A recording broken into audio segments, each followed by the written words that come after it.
अस्सलामुअलैकुम जी। सुबह सवेरे पाकिस्तान में बहुत खुशामदीद। मैं हूँ शिफा यूसुफ से और मैं हूँ वैस मंगलवाला। मेरी तरफ से भी आप सबको अस्सलामुअलैकुम। खुदा का शुक्र है कि उसने हमें आज की सुबह देखना नसीब फरमाई। आज की सुबह का आगाज़ कैसे करना चाहेंगे आप? मैं कर लूँ या आप कर लें, जैसे आप चाहें। मैं तो देखें कॉम्प्रोमाइज़ करने वाला आदमी हूँ ज़िंदगी में। कॉम्प्रोमाइज़ नहीं करने चाहिए ज़िंदगी में। बस ज़िंदगी खुद एक कॉम्प्रोमाइज़ का नाम है। Fight for your right, for your right, fight for your right, be tight. Upright, be upright. चाहे डे हो या हो night, be tight, be upright. बिल्कुल out of mind out of sight, ये भी हो जाता है। हाँ, ये हो जाता है बिल्कुल। तो फिर इसीलिए ज़रा सोच समझ के जो भी हो वो सोच समझ के किया जाए। बहरहाल मैं एक टेड टॉक सुन रहा था कल। अच्छा, किस टेड आपको पता है ना? TED talk. जी जी। वो एक खातून थी, वो कोई बड़ी साइकोलॉजिस्ट है। उसका नाम बड़ा मुश्किल सा था, वो याद नहीं आ रहा। सिंपल सी बात है, बहुत मुश्किल नाम मैं याद नहीं रखता हूँ। मैं काम की बात याद रखता हूँ। बेसिकली उसने बताया ज़िंदगी में कामयाबी का एक नुस्खा। अच्छा, वो क्या? कामयाबी का नुस्खा क्या है? ज़िंदगी में दो चीज़ों का मुकाबला होता है। आपके अंदर एबिलिटी है किसी चीज़ की तो कामयाबी गारंटीड है ना? नहीं ना। आप अपनी तरफ से अचीव कर सकते हैं, फिर अगली जो दूसरे अनकंट्रोलेबल फैक्टर्स हैं वो भी तो आते हैं ना। दुनिया में दो चीज़ें होती हैं बेसिकली। एक तो ये कि किसी में किसी चीज़ का टैलेंट मौजूद है। अब अगर आपके पास टैलेंट मौजूद है तो हो सकता है कि आप कामयाब हो जाए, लेकिन ना भी हो।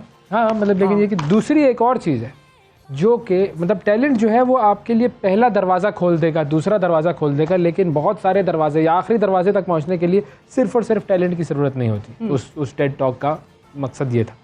और वो जो दूसरी चीज़ होती है वो एक साइकोलॉजिकल टर्म है जिसको कहते हैं ग्रिट।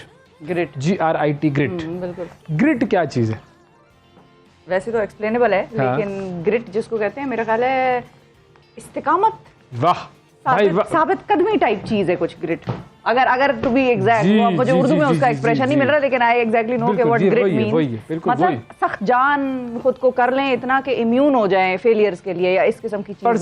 परसिवरेंस, बिल्कुल बिल्कुल। अंग्रेजी का दूसरा वर्ड जो ग्रिट के लिए यूज होगा, परसिवरेंस, साबित कदमी, इस्तिकामत। पैशन, परसिवरेंस और साबित कदमी और इस्तिकामत, जो आपने दो उर्दू के अल्फाज इस्तेमाल किए, खूबसूरत अल्फाज। इस पर मैंने आपको इस्तिकामत आजकल मुझे बड़ा पसंद आया हुआ है। बड़ा सलूट मैंने आपको कर दिया। और जिंदगी में मैंने आपको बताया सलूट करते हुए भी कोई मरा नहीं है। किसी की बात पसंद आए फौरन सलूट, कोई नहीं मरा है तो मैं फौरन कर देता हूँ। मैं सही है, ठीक है, याद दिलाना पड़ता है बार बार।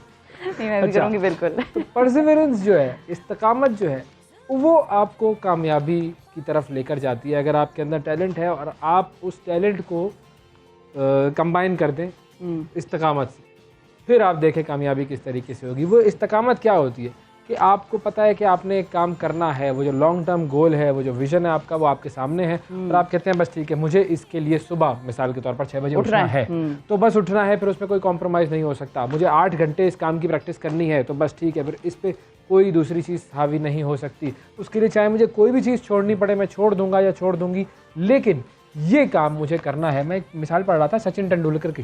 सचिन तेंदुलकर मुश्किल एक बताएं। हाँ, बैट्समैन, जबरदस्त बैट्समैन भाई, दुनिया के बहुत बड़े बैट्समैन में उसका शुमार होता है। 14 साल की उम्र का ये लड़का जब क्रिकेट खेलने के लिए आया, 14 साल की उम्र, ठीक है, सही है।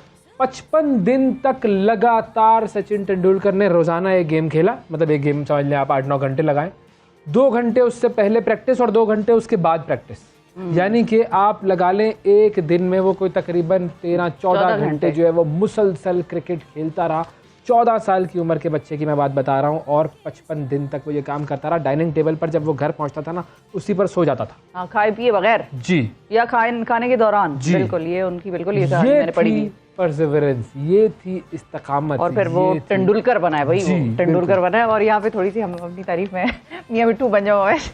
कुछ दिन पहले मुझे एक शख्स मिले, ठीक है, उन्होंने, वो बाहर से आए हुए थे, ये मैं आपको बता दूं, बाहर से आए हुए थे, पाकिस्तान के नहीं थे। मुझे किसी के थ्रू वो मिले एक इवेंट पे और उन्होंने मुझे कहा कि यू एंड मिस्टर मंगलवाला। मैंने कहा यस यस। अंग्रेजी उसने बोली, जाहिर है वो पाकिस्तानी था, लेकिन वो चूंकि पला बड़ा बाहर था तो उसका अंग्रेजी का एक्सप्रेशन जो था वो ज्यादा बेहतर था उर्दू से, तो उसने मुझसे थ्रू आउट बात जो है वो अंग्रेजी में की। उन्होंने कहा यू एंड मिस्टर मंगलवाला। मैंने कहा यस यस। कहता है you are the same girl. मैंने कहा yes, from the same the duo, morning breakfast programme duo. उन्होंने कहा you guys are breakfast programme Tendulkars. ये उन्होंने मुझे, मैं तो परेशान हो गई। मैंने कहा यार ये तो कॉम्प्लीमेंट कभी किसी ने हमें दिया ही नहीं। लेकिन ये है कि वो बड़ा यंग, मतलब ऐसा नहीं था कि एक होते हैं जो रिटायर्ड लोग होते हैं या जो जिंदगी में सब कुछ करके फारे होके जरा बैठते हैं तो वो टीवी की तरफ ज्यादा माइल होते हैं, चाहे सोशल मीडिया। वो अपनी कंपनी चलाता है, बाकायदा IT उसकी कंपनी है। वो कहता है मतलब वो ही इज ट्रैवलिंग मुसलसल पूरे साल में, इधर से उधर, उधर से इधर। वो कहता है टाइम ही मुझे बड़ा कम मिलता है, लेकिन whenever I watch you guys it calms me down. Thank you. मुझे बिजनेस में मेरे मसाइल जो है वो थोड़ा सा प्लीज मत। वैसे उन्होंने बस तेंदुलकर से मुझे एक्चुअली वो याद आया, उन्होंने कहा morning show, you guys are morning shows Tendulkar. अच्छा, हमारे पास भी ऐसे बहुत सारे लोग हैं जो कि जैसे यूनुस खान हो गए, जैसे मिसबाउल हक हो गए, बहुत सारे खिलाड़ी ऐसे हैं जो कि शदीद सख्त मेहनत करते रहे, सख्त मेहनत। बाबर आजम की मिसाल इस तरह दी जाती है, बस नेट में खड़े रहें और एक शॉट की प्रैक्टिस करते रहें, परसेवरेंस होगी तो कामयाबी आपके कदम चूमेगी, गारंटी देता हूँ। बिल्कुल। अब आपको अब लेकर चलते हैं 60 सेकंड्स न्यूज़ की तरफ। 60 सेकंड्स न्यूज़ देखते हैं, फिर प्रोग्राम में आगे बढ़ते हैं। पाकिस्तान की मुआशी बहाली का कौमी प्लान तैयार, स्पेशल इन्वेस्टमेंट फैसिलिटेशन काउंसिल कायम, आर्मी चीफ ने मुकम्मल हिमायत की यकीन दहानी करा दी। नादरा में 14 अरब की करप्शन, मुलाजमीन ने पब्लिक अकाउंट्स कमेटी को ख़त लिखकर निशानदेही कर दी। बजट में सैलाब मुतासरीन के लिए रकम का मामला, नून लीग और पीपल्स पार्टी के दरमियान डेडलॉक बरकरार। कराची के मेयर मुर्तज़ा वहाब का अगले 100 दिनों में शहर को बदलने का दावा। नजम सेठी की सरबराही में कायम पीसीबी की मैनेजमेंट कमेटी तहलील, क्रिकेट बोर्ड के मामलात इलेक्शन कमिश्नर के सुपुर्द कर दिए गए। स्पेशल ओलंपिक्स, पाकिस्तान के सैफुल्ला ने 2 गोल्ड मेडल समेत 4 मेडल्स जीत लिए। लातीनी अमेरिका में होंडुरास की जनाना जेल में हंगामा आराई, फायरिंग और आतिशज़दगी से 41 कैदी हलाक। तालिबान के इक़्तिदार में आने के बाद दूसरी मरतबा सरेआम सज़ाए मौत पर अमल दरामद, कत्ल के मुजरिम को 2000 लोगों के सामने गोली मारी गई। अमरीकी सदर जो बाइडन के बेटे हंटर बाइडन ने टैक्स अदा न करने का इकबाल जुर्म कर लिया, $1 लाख टैक्स अदा नहीं किया। और गैर कानूनी तौर पर हज करने वालों के लिए सज़ा और जुर्माने का ऐलान, 6 माह कैद और 50,000 रियाल जुर्माना होगा। अकामा होल्डर्स को मुल्क बदर किया जाएगा। जी, तो ये है जी 60 सेकंड्स न्यूज़। और ईद उल अज़हा जो है, आपने आखिरी खबर क्या थी कि अगर गैर कानूनी तौर पर हज करने के लिए लोग आएंगे तो उन पर जुर्माना है। बिल्कुल जी, सजा भी है, जुर्माना भी है। जरा जज्बात पर काबू पाएं, और अगर अकामा होल्डर हैं तो अब मुल्क बदर कर दिया जाएगा। हाँ, तो जरा जज्बात पे काबू पाएं, तरीके से हर चीज़ का एक तरीका मौजूद है। बिल्कुल, बहुत मरतबा नहीं हो रहा होता, बहुत सारे लोगों का हज में नाम नहीं निकल रहा होता, हज के लिए बार बार अप्लाई कर रहे हैं, नहीं निकल रहा, नाम नहीं निकल रहा, निकल आएगा। और अगर नहीं निकल रहा, अप्लाई भी आप कर रहे हैं, तब इस्तिताअत भी रखते हैं, तो फिर समझ लें कि अभी अल्लाह ताला ने वो वक्त, थोड़ा सा अभी आपका वक्त जो है उसमें रखा हुआ है अभी आने के। अच्छा भाई, हमारे साथ मौजूद है दो बच्चे हसनैन और इसहाक। कैसे हैं हसनैन और इसहाक? अल्हम्दुलिल्लाह बिल्कुल ठीक है। गुड। ये यही चाहिए था मुझे। The great symbol. जी बिल्कुल great, very good. Mobile phone इस्तेमाल करते हो? इस्तेमाल के लिए, काम के लिए कितना, एक दिन में कितना? डिपेंड करता है, क्योंकि अगर मैं यहाँ पर फॉर एग्जांपल शो के लिए कहीं पर हूँ या किसी वर्क की वजह से बाहर हूँ, तो मुश्किल से 30 मिनट समथिंग और दिन के अंदर, और जब मैं घर के अंदर होता हूँ so it's more like 1 hour। आप जब तक कहते हैं कि नहीं देखो, जब नीड है तो कर लिया। जब मैं उस वक्त देखता हूँ जब तक वो कहते हैं कि नहीं देखो। जब अच्छा उस वक्त तक करते हैं जब तक कहते हैं कि दे दो लाओ दे दो, उस वक्त तक करते रहते हैं। I do have my own phone and I think you also have your own phone. Yes. Bro. Good. अच्छा है ब्रो। यस। काम पे करते क्या हो फोन पे? वैसे मतलब आप तो काम के लिए इस्तेमाल करते हैं, आप किसके लिए इस्तेमाल करते हैं? Game shames? गेम शेम्स के लिए कभी इस्तेमाल तो करता हूँ, मगर कभी कभी मैं देखता भी हूँ, यूट्यूब वगैरह सब प्रोग्राम। चलो मोबाइल फ़ोन के हवाले से बताते हैं आपको भाई। ज़बरदस्त एक न्यूज़ है जी।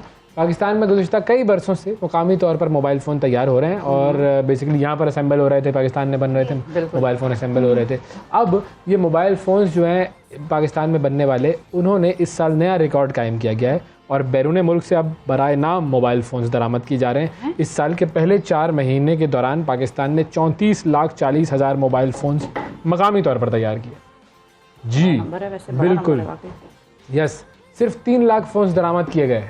ये देखें, नंबर में फ़र्क देखें आप। PTA जो है उसके मुताबिक मकामी तौर पर तैयार होने वालों फ़ोन्स में 27,90,000 फ़ोन्स जो हैं वो 2G फ़ोन्स हैं, 6.5 लाख जो हैं वो स्मार्टफ़ोन्स हैं। और चीन की जो मोबाइल कंपनियां हैं वो इन फ़ोन्स की तैयारी में वैसे सबसे आगे हैं। पाकिस्तान में तैयार होने वाले फ़ोन्स बुनियादी तौर पर असेंबल होते हैं और इसका अगला मरहला जो है वो टेक्नोलॉजी मुंतकली होना चाहिए, जो कि हमारे यहाँ नहीं हुआ है। जब हमारे यहाँ पे गाड़ियों का सिलसिला तो नहीं हुआ, पता नहीं, वो 70 साल हो गए गाड़ियों की टेक्नोलॉजी ट्रांसफ़र नहीं हुई और अभी तक गाड़ियाँ जो है वो इम्पोर्ट होती हैं, यहाँ पर असेंबली होती हैं। बंद करो भाई इन कंपनियों को, इनसे कहो भाई जब तक गाड़ी की टेक्नोलॉजी ट्रांसफ़र नहीं होगी नहीं हम गाड़ी में इस्तेमाल करेंगे। लेकिन बहुत सारे फोन्स की दरामद पे पाबंदियां या उनका नंबर कम इसलिए भी हुआ है कि पाकिस्तान में टैक्स इतना बढ़ गया है। एक $500 के मेरा ख्याल है मोबाइल फोन से ऊपर की जितनी भी कीमत के मोबाइल फोन है उन पे लाख रुपए से ऊपर आप लगा लें, वो अभी लाख 14 डेढ़ Pro पे दो कम हुआ है थोड़ा, तो थोड़ा सा हाँ, नहीं हाँ, मैंने अच्छा। तो बस अब फिलहाल जो है आप खरीद लें, मुझे दे दें उसी पे मैं ये बताना चाह रहा था कि खरीद के मुझे दे दें, गिफ्ट कर दें, मौका अच्छा है, फिर महंगा हो जाएगा, फिर आपको जरा मसला होगा, ये मैं बताना चाह रहा हूँ आपको। ख्याल देखो मुझे कितना है, ये बुनियादी कितना है वैसे बात जी। लेकिन ख्याल देखें बहुत सारी चीजों में जिंदगी के ख्याल रखना चाहिए। टाइटैनिक की खबर सुनी है ना? कल क्या खबर सुनाई थी हमने? जी, आपने कहा था कि टाइटैनिक के लिए कुछ सयाह गए थे under water in a submarine and unfortunately they drowned और whatever happened but they disappeared. Yes, missing. अभी कुछ पता नहीं है उसमें जो ऑक्सीजन लेवल्स थे वो उसके बारे में ये बताते हैं कि एक खास हद तक होते हैं और वो उतने ही होते हैं कि जितनी देर में वो नीचे जाए पानी में अपना सैर तफरी करे और फिर वापस आ जाए। जी बताएं, पूछें। ये भी हो सकता है कि किसी क्रीचर ने उसको मिसिंग करवा दिया हो, क्योंकि ना हमने सिर्फ 5% हमने ढूंढा है, 95% तो अभी तक से ना लाइक अनएक्सप्लोर्ड है ना। इधर लाइक एक लेकिन वहाँ पर क्रीचर हो नहीं सकता, शायद उसकी वजह क्या है, क्योंकि वो बेसिकली वो नहीं डीप तो क्रीचर हो सकता है। मैं ये कहना चाह रहा हूँ वो ये कि सबसे ज्यादा सबमरीन जो गई थी टाइटैनिक का मलबा देखने के लिए, और ये एक्सकर्शंस होती रहती हैं, जाती रहती हैं, तो इसीलिए वो जगह ऐसी है कि जहाँ पर सबमरीन्स जाती रहती हैं अक्सर। इसके साथ कोई हुआ होगा हादसा। अब खबर क्या है, जो न्यूज़ है वो मैं बताऊँ आपको कि वो जो अब तक लापता है वो आबदोज़ और उसकी तलाश जारी है, और अमेरिका ने शुमाली ओकियानियोस में आबदोज़ की तलाश के लिए 2 तैयारे भेजे हैं। और आबदोज़ में जो मौजूद अफराद की बात करें उसमें 2 पाकिस्तानी लोग भी थे। बिल्कुल, वो बड़े बिजनेसमैन है पाकिस्तान के, उनका ताल्लुक जो है पाकिस्तान की कारोबारी फैमिली है दाऊद ग्रुप उससे है। और ये दोनों अफराद जो हैं, एक है शहजादा दाऊद और दूसरे हैं उनके बेटे सुलेमान दाऊद। और शहजादा दाऊद जो हैं वो अपनी अहलिया और 2 बच्चों के साथ कैलिफोर्निया में रिहाइश पजीर हैं और वहीं पर वो बिज़नेस वगैरह भी अपना करते हैं।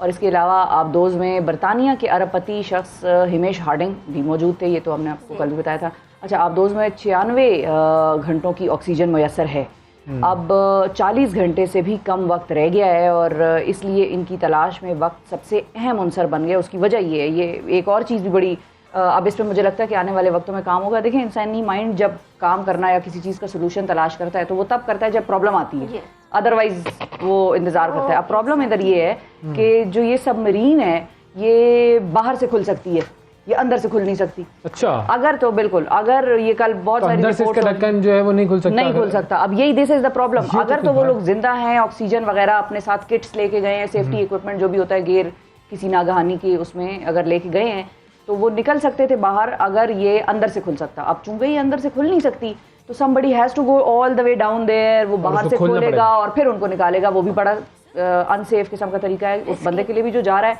और उनके लिए भी निकालते हुए जाहिर है।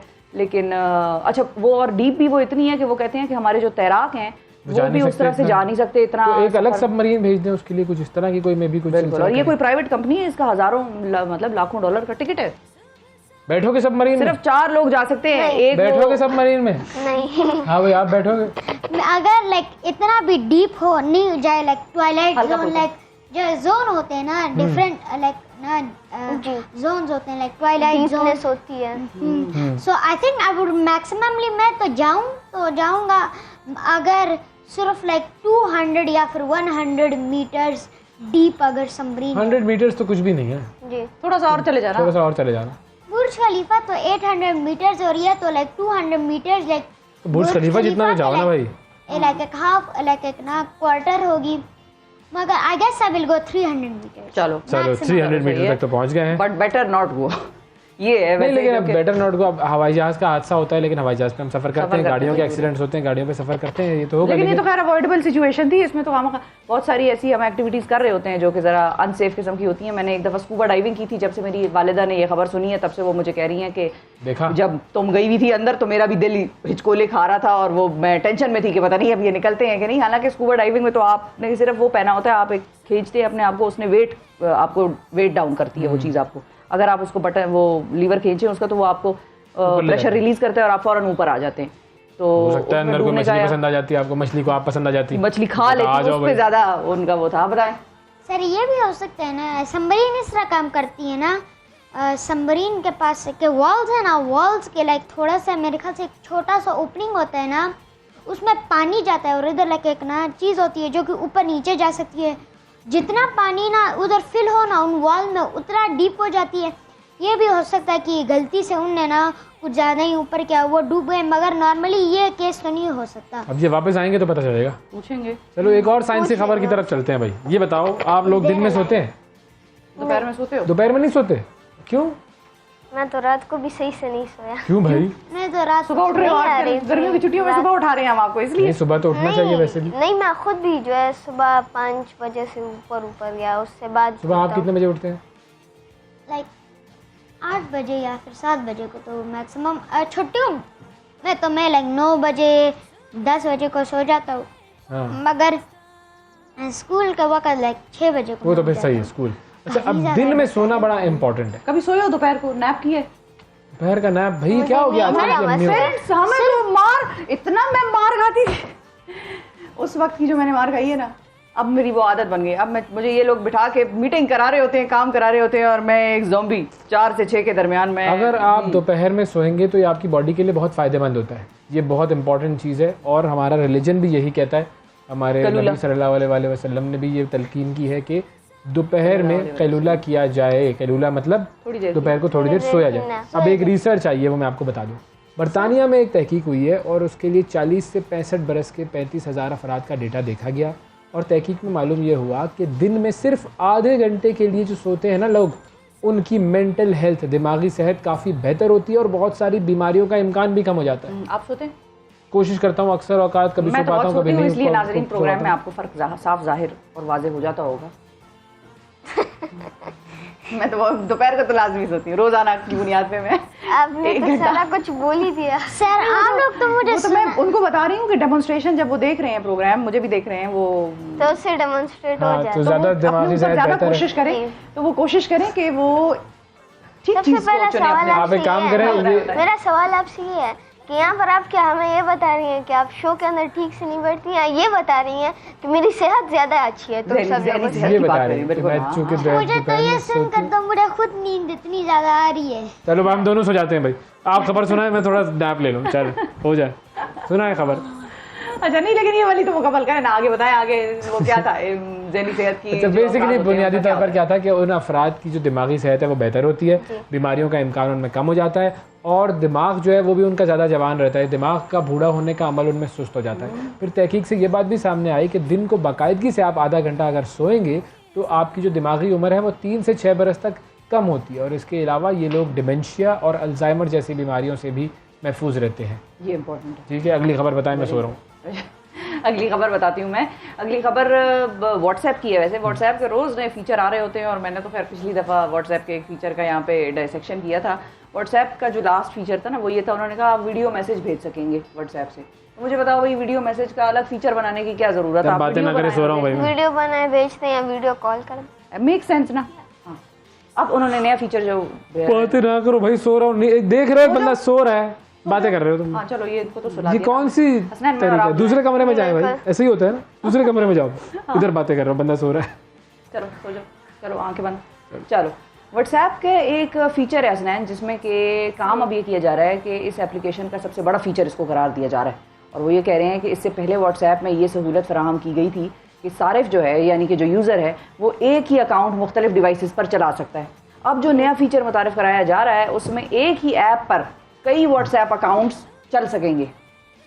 ये इंटरेस्टिंग, ये बहुत इंटरेस्टिंग है ना। बड़े लोग इसमें जो है वो अपने अकाउंट्स, मुख्तलिफ अकाउंट जो है, जिन एक ही लोगों ऐप के में। पास लाइक फॉर एग्जांपल एक फ़ोन होता है और सिम 2 होते हैं या 3 होते हैं, तो उन लोगों के लिए आसान होगा बस एक ही फ़ोन के अंदर 2-2 सिम्स डाल के। क्योंकि पहले अक्सर लोग ये भी करते थे कि एक आप व्हाट्सएप बिजनेस डाउनलोड कर लेते थे और एक और फोन पे एक आप आप- दूसरा रेगुलर जी। व्हाट्सएप कर लेते थे और अपने 2 नंबर्स को उसमें अकोमोडेट करते थे। अच्छा, कंपनी ने नए फीचर की जो तजर्बा है, आजमाइश है, उसको शुरू कर दिया है और अभी तक ये इल्म नहीं हो सका कि एक ही ऐप पर कितने अकाउंट्स चलाए जा सकेंगे, लेकिन इम्कान यही है कि उनकी तादाद 5 तक महदूद होगी और ये फ़ीचर 6 माह तक तमाम जो यूज़र्स हैं व्हाट्सएप के उनको दिया जाएगा और इस साल के अख्ताम तक ये सारिफ की जो ये है एक ऐप पर अकाउंट्स चला सकेंगे, बहुत सारे मुतअद्दिद अकाउंट्स। और ये तो सो ही गए हैं दोनों। क्या यार खराटे, वो खराटे ले रहे हैं। हाँ तो उसको सही नींद आ रही है और दोपहर में सोना था, आपने सुबह में हमें सुला दिया, ये कोई बात है? आपकी दिमागी सेहत चेक करवानी पड़ेगी।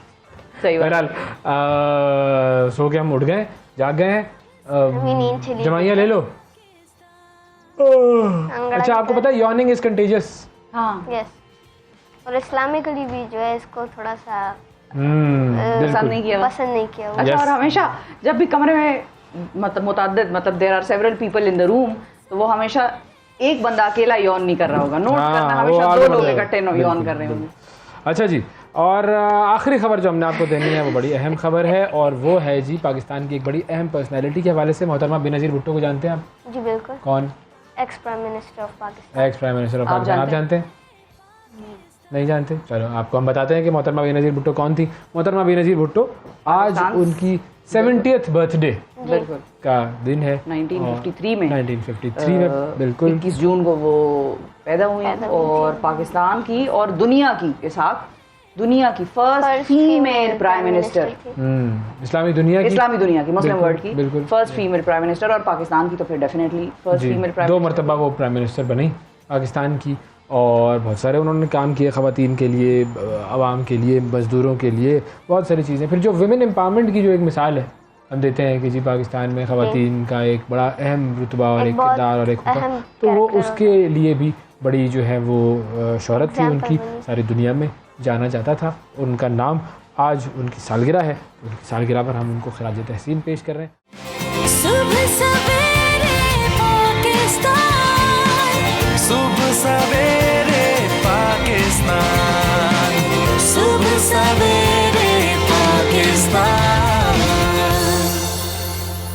रेडी, वेलकम बैक जी। सुबह सवेरे पाकिस्तान में एक मरतबा फिर खुशामदीद। अब बात करेंगे बच्चों का टाइम टेबल क्या होना चाहिए, बच्चों का शेड्यूल क्या होना चाहिए, दिन में किस वक्त उठना चाहिए, क्या क्या काम करने चाहिए और किस वक्त सोना चाहिए, इस हवाले से हमने बात करनी चाहिए। क्योंकि स्कूल के दिनों में तो स्केड्यूल होता है, गर्मियों की छुट्टियों में कोई स्केड्यूल नहीं होता। देयर इज एब्सोल्युटली ये जनरली लाइफ का भी एक शेड्यूल जरूरी है ना। अगर आपकी शेड्यूल लाइफ होगी, टाइम टेबल के हिसाब से होगी, बहुत सारी चीज़ें आसान हो जाएंगी, बहुत सारे काम आपके हो जाएंगे। अगर टाइम टेबल नहीं होगा, मैंने ये देखा है कि उसकी वजह से आप बहुत सारे काम फिर छोड़ देते हैं।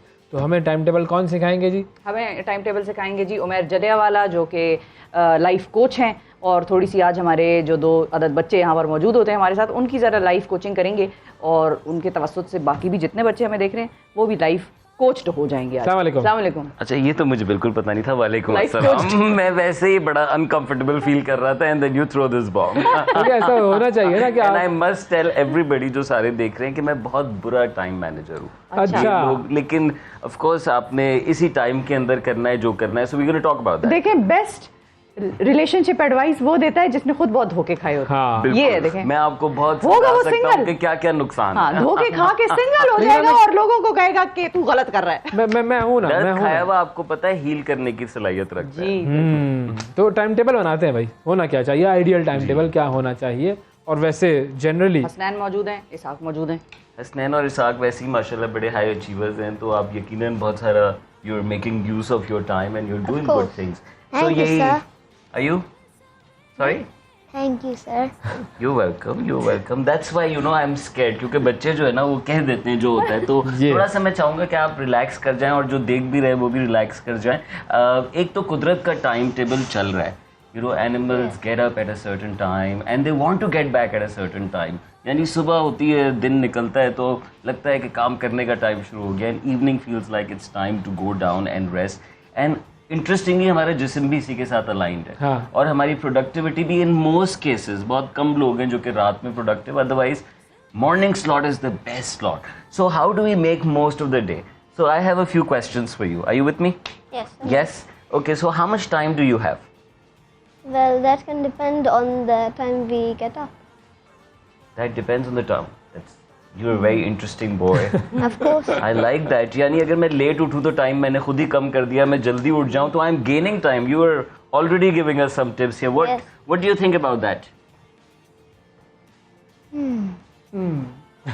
Since you're the maths genius, put some math there. How much time do you have? In one So day. I normally wake up at 7 a.m. or 8 a.m. Then after that, it takes like almost like 20 minutes to like ready up, and then after I go there, it takes like 10 minutes or like 15 minutes. Then after that, when I reach there, I wait how much for a- total time do you have in a day? But I like what he is doing there. बड़ा मजेदार है. 15 minute इस चीज में, go on. 20 minute इस चीज में. Because management is equal to measurement. Yes. जो चीज आप नाप नहीं सकते, what you can't calculate, you can never manage. So it's very, very important to give time. How much time does it take? So sorry for interrupting, but I like the flow there. Good, go on. What else? After I finish with the show, I finish with the show, I have like 6 hours free. Then after I go to my like tuition. Wow, No, 6 hours free. Here is somebody who says I have 6 hours free. No. That's amazing. फिर उसके बाद like 11 बजे तक like ना 2 बजे तक like ना 2 बजे को फिर से मैं नहीं 1 बजे या 12 बजे को फिर उसके बाद मेरा like कुरान होता है, फिर मैं कुरान में पढ़ता हूँ, ऊपर थोड़ा सा खेल भी जाता हूँ, ठीक है। खेलता भी हूँ. अच्छा, वैसे कुरान कितनी देर पढ़ते हैं? डिपेंड्स कि like आपकी बारी like कब आएगी. एक सोचो कि आपकी बारी लास्ट आई तो फिर 1 आवर के बाद आप फ्री हो जाओगे अगर आपकी सबसे आखिरी है.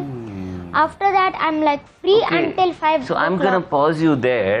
Wes, do you want something to add there? Because it's very interesting कि अगर मैं अपने दिन के अंदर सारी चीजें डाल दूं जो मैंने करनी है, you know, then there is plenty to be done. I mean, in the entire day. I mean, plenty of time to do the entire thing. Yes. लेकिन अगर प्लान नहीं है कि मैंने मदरसा करना है, मैंने ये शो करना है, मैंने अपना प्रैक्टिस करना है, I have to work on, this is my sports time. If you don't have that, तो फिर आप उस spread में दिन ज़ाय कर देंगे. And most of the time can just go. We can sit like this actually in today's world and just keep watching TV. Yes. Or keep watching YouTube for the life of us. If I actually have a TV, we don't have any. My TV. personal. So he's talking about eliminating now that I have the power to not have a TV. Very good. Wow. That's interesting. And we say that on TV. हाँ तो ये अच्छी बात है. तो मेरे पास power है कि मैं एलिमिनेट कर सकता हूँ चीज़ें. एवरीबडी वाचिंग, हर किसी के पास चॉइसेस है. Yes. और कुछ चीज़ें हटा देना बेहतर होता है, because if you have it then you will end Use up it. Watching it. So great. You wanted to say something. Yes, I would like to say that there are many ways that a person can do their own way. Like for me, I have like this mentality, a mental way to carry out everything that I do. So that way is like taking my day as a type of drawer, and I have 18 hours in it mostly. So within those time, I usually make slots, and in those slots, I'm gonna be putting a few of my tasks. For example, the 6 hours part of my day, I'm going to be putting some work, like for example my homework, my this work, my that, the 2 hours of my Islamic study, etc. 3 other hours that I'm going to be in my academy, and the first few morning hours that I'm going to get ready in. I'm going to do my breakfast, I'm going to do my show. So these all are like cards for my slots that I put in, and this is how I make my day. Lovely. अच्छा, अब ये एक सवाल मेरे जहन में आया, क्या मैं पूछ सकता हूँ या कोई आप पॉइंट दे रहे हैं? No, go on. मैं ये पूछ रहा हूँ कि क्या ये जो आवर्स हैं ये फिक्स हैं कि 9 बजे से 10 बजे तक मुझे यही करना है, या ये चेंज भी हो सकते हैं? अगर मिसाल के तौर पे मैंने ये टाइम रखा है कि सुबह 9 से 10 बजे तक मैंने किताब पढ़ने का टाइम रखा है फॉर एग्जांपल, तो ये मैं आज चलो आज सुबह नहीं कर रहा, आज मैं रात को कर लूँगा, क्या ऐसा भी हो सकता है? Of course sir, emergency आ सकती है, कोई ना कोई काम आ सकता है. For example, before I had this show, तो उस वक्त के अंदर मैं फ्री होता था, so I had time for like books etcetera. मैं इन चीज़ों के अंदर काम अपना टाइम इस्तेमाल करता था. Now that I have the show, तो मैंने अपने स्केड्यूल को अपडेट कर दिया, उसके साथ मॉडिफाई कर दिया. तो हम लोगों को चाहिए कि हम अगर कोई लॉन्ग टर्म की चीज़ है तो थोड़ा सा मॉडिफाई करें, और अगर शॉर्ट है तो just change it a little bit for some few time, and after the second day just go back to your normal. It's also a good idea that in the drawer you have some empty time, some buffer time. Yes, That you can always use for some guest shows up, there is something, the family is going out, and flexibility is very important. At the same time, what you're highlighting, and in goals, in time management, what is very important is to prioritize. Of this time that I have, what all can I do? There is a long list. What should I do? Is aligned with what my goal in life is. Yes. There are what my goal with this life and afterlife. Like you said, Islamic studies, my prayers, my Quranic studies. Then you said sports, you said eating. All of this is entire life, right? Yes. And if I let any of this go, today, I'm going to be missing. Yes, I'm But gonna even be if I do 15 minutes of recitation today, those 10-15 minutes of reading in 30 days, in 360 days, in 5 years, ये एक बड़ा it's magical. This हाँ, garden will बहुत ज़्यादा grow change करेगा मुझे। into so Yes. much, just like you're doing. Yes. Sorry, I wanted to As- make a comment there. As you said, there are two things we Urdu have. क्यों One नहीं is बोल want- रहे तुम हसनैन? कितनी मर्तबा तुम लोगों को मैंने कहा है I love these boys. They're so smart. Thank you. Yes. Normally Hasnain, जब तुमने कहा था ना कि मेरे पास स्लॉट्स हैं कि मैं ये करूँगा, फिर मैं ये करूँगा, मेरे स्लॉट तुम लाइक ये प्लान करते हो, मगर मेरे स्लॉट्स तो लाइक रैंडमली आ जाते हैं, like it's like out of nowhere. कैसे कैसे कैसे रैंडम कैसे? लाइक कभी कभी उनके घर वो कहती हैं कि ओ इनके हर घर हम जा रहे हैं, ओ क्या तुम मेरे वही इसमें रिश्तेदार पुटिया कर खाना सकती है, हो? वही the same problem. The slots just come randomly. It's kind of like एक randomly आ जाता है. You do हाँ. not expect it But do you enjoy them coming to your home and then you change your schedule? मतलब आप अपना schedule change कर लेते हैं कि गेस्ट आ गए, या आप कहते हैं कि मैं अपना काम खत्म करके फिर आपके साथ आके बैठता हूँ? दोनों में से कौन सी अप्रोच होती है? नॉर्मली मेरी अम्मा फोर्स करती है कि ना गेस्ट आ रहे हैं तो बस उनके साथ ही कर लो, वो उनके साथ बातें करो, ऐसा कर कर मेरी अम्मा करवा देती है। अब आप एंटरटेनमेंट भी तो है ना एक। मैं नेसेसरली मैं चाहता तो नहीं हूँ कि मैं उनके साथ मिलूँ। I mostly like to keep I mostly like to like be inside and just like stay on my own. But my kind of my लेकिन ये भी mother गलत just है ना, forces इंसान me को to दूसरों do से it. इंटरेक्ट करना चाहिए, बातचीत करनी चाहिए लोगों से। Yeah, and you know, Mehman is prioritized in our faith as well. For example, if you have guests over, you are asked to cut down on your prayer. Don't do long prayers, you know, do just the farz namaz. If there is a guest at home, then there's a lot of, because, you know, and that has been one reason why a lot of people who didn't believe in Islam were pulled towards Islam, that these are these wonderful people who open up their dastarkhan and treat people with so much love. So guests have a special value, and we learn it only later that we are not here for maths. We're not here for, you know, these are all pursuits. We like doing them. We're here for and we people. must do many, many of them. Yes. Life is full of such challenges. But what we are really, really here for is, you know, is the connections. अच्छा, phone Is calls भी how हमारी we're जो है making वो most of on है, what's तो हो happening. सकता है हमारे लोगों के भी कुछ सवालात आए, बिल्कुल। तो उसके लिए भी Yeah. ready रहेंगे। You know, अच्छा, there's मेरा an एक सवाल है, interesting experiment, very quickly, the marshmallow experiment. Marshmallow experiment क्या है? मार्शमेलो यानी आपके सामने 2 मार्शमेलोज रखे हुए हो और आपको एक मार्शमेलो रखा हुआ, और चैलेंज ये था कि यू हैव 15 मिनट्स को खाना है उसको। नहीं खाना। अगर नहीं खाया शिफा तो 2 मिलेंगे। अच्छा, और and it was kids like you in the challenge. You know what do most kids end up doing? क्या करते They थे? eat it. They eat it. I've That's studied what we about do this in one. life. That's what I've studied about. You know, If so I if you're able to hold for 15 minutes, research said that those kids turned out to be brilliant at their decision making, at their finances. Why? Because they had the temperament to hold pleasure. That I'm not going to give the day away in my cricket. I'm Delayed gonna do it in an hour. gratitude जो है। That's why it's important. Sorry, one more thing. That research also says that some people are accurate. 9 o'clock on the dot. Some cultures are like that. Some cultures are like, all right, 9 से 9:15 चलेगा। हाँ, चलता है। और ये दोनों मिजाज हैं, आप तो दोनों- आप माइंड ना करें, लेकिन 15 मिनट के मार्जिन में कर हसनैन, लें। आप बताएं, Sir, हसनैन, आप बताएं कितने पंक्चुअल हैं आप? for me, I'm more of a very specific person. I'm a man of rules. मेरे कुछ rules हैं. मैं ना family के साथ बाहर But rules outing are पे meant to be जाता हूँ. broken. You're not a मुझे- man yet. I know You're a that. child. I want you to be But I that. have my own rules. I don't go outside for relatives, etc. I don't go on weddings, etc. I believe these things are not that much important as far as my studies. क्योंकि अगर अभी कुछ करूँगा बाद में बहुत सारा time होगा, फिर कर लूँगा. So for you, as you said that one are those people के वो इस तरह टाइम हो जाएगा. So I believe अच्छा, that और would be. इसहाक आपका क्या है? आप लेट होते हो या टाइम पे पहुंच जाते हो? मैं depends. On If what? it's like On what? far away, if it's like close, then ऐसा जो आपने कहा था ना कि मार्शमेलो एक्सपेरिमेंट जिसमें आप लाइक होल्ड करते हो कि आपको लाइक नहीं खाना पड़ता. I would be fighting my inner demons to not eat that one marshmallow. That one sweet That's little what life marshmallow. is. That's what every day is. That's what fighting this your- life My is. brain is gonna fight whole demons just to not eat that one thing. And you know your body is sometimes going to be acting out. You're going to be reaching out, maybe bringing it, and then you have to put it your down. mental state That's why will we be, have to do your it with time. subconscious will be like making your muscles go by itself, and you're going to be like controlling yourself. Yes, you're and gonna- this is what makes us human. This is what makes Otherwise, us we are persistent. animals. We are flowing with what is. Yes. Yes. हम तो मेमन लोग हैं, हम कहेंगे अच्छा 1 के बजे 2 मिल रहा है, ठीक है 15 मिनट बाद ले लेंगे भाई। और क्या, चलो जी, अच्छा खालिद साहब हैं, कॉलर सभी हमारे। मेहमान। अस्सलाम वालेकुम खालिद साहब। वालेकुम सलाम। जी खालिद साहब फरमाइए।